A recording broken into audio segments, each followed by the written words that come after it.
সিনারিয়া হাওর ভেঙে গেল। স্থান হচ্ছে মুকশেদপুর ইউনিয়ন আবিদনগর মধ্যনগর উপজেলা। এই দেখেন পানির কি গতি, এই যে দেখেন কি প্রকারের অনেক জমি তুলে গেছে আমাদের এখানে। দেখেন কিছু করার নাই, চোখের সামনে ভেসে যাচ্ছে হাজারো কৃষকের স্বপ্ন। এই যে দেখেন গ্রামের মানুষ আহাজারিভাবে তারা বসে আছে দুশ্চিন্তাভাবে প্রত্যেকেই। দেখেন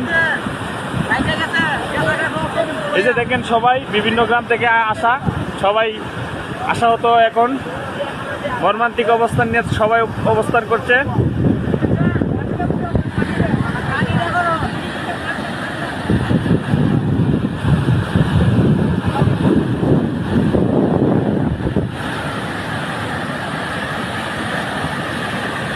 পানির কি শাসা শব্দ, কৃষকের হৃদয়ে জরা কান্নার চেয়েও বেশি শব্দ।